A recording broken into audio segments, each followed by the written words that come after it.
In the 1980s, Dolly Parton had the best little whorehouse in Texas. But in the 1880s, Anna Wilson had the best little whorehouse in Omaha, Nebraska.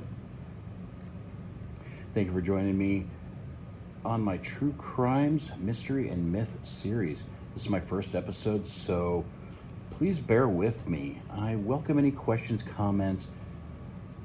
Just leave them in the comment sections. I'm going to try to keep this as friendly as possible, so please keep your negative comments out of my videos. Please subscribe and enjoy, and I might even take a few requests.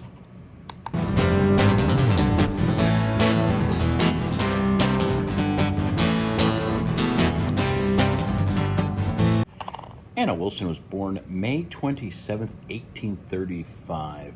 There's only rumors about her early life.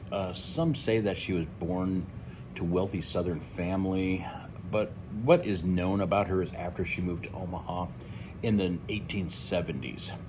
She moved in with common law husband Dan Allen, who was a well-known gambler at the time.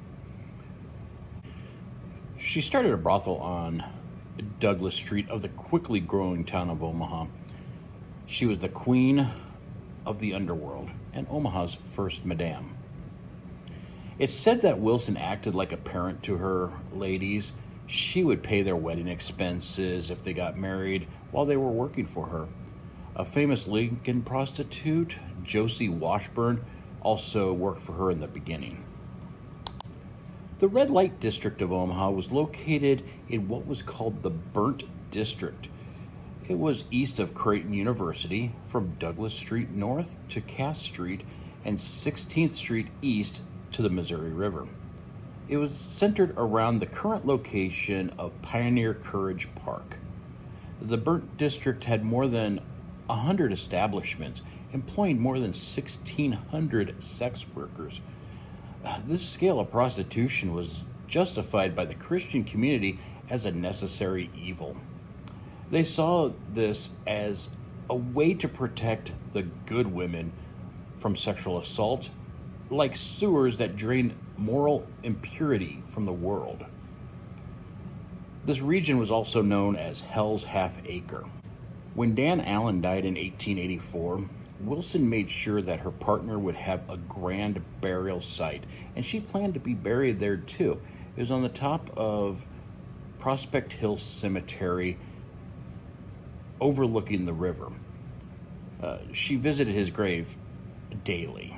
After his death, she started investing in real estate and made a fortune in some of these purchases.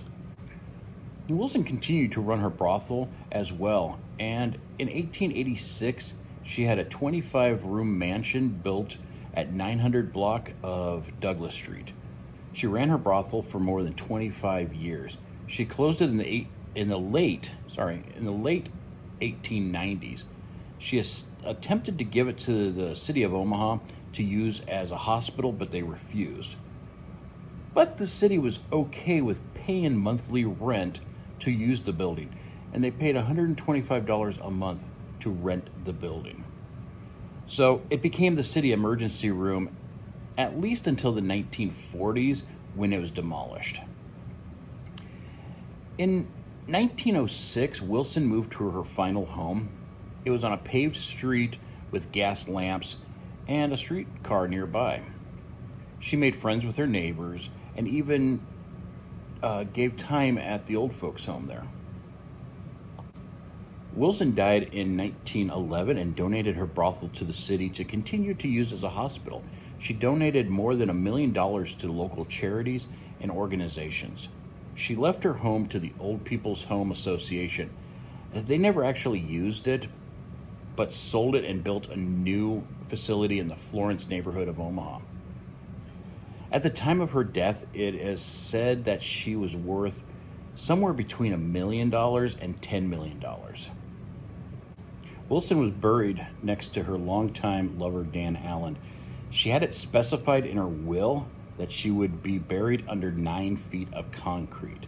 She did this because the respectable society women could not dig her up and move her to a different cemetery. At this time, the Prospect Hill Cemetery was the royalty cemetery of Omaha. The dimensions of her grave is that of a king-size bed with 4 goalposts resting above the duo. On each Memorial Day, there was a wreath left on their graves. Miss Thomas Kimball left it there for Wilson's generosity toward the city of Omaha and toward the home for children. After her death, her son Thomas Kimball continued this tradition. He was a prominent architect for the city of Omaha, whose buildings included the Burlington Station, St. Cecilia's Cathedral, and the Old Public Library.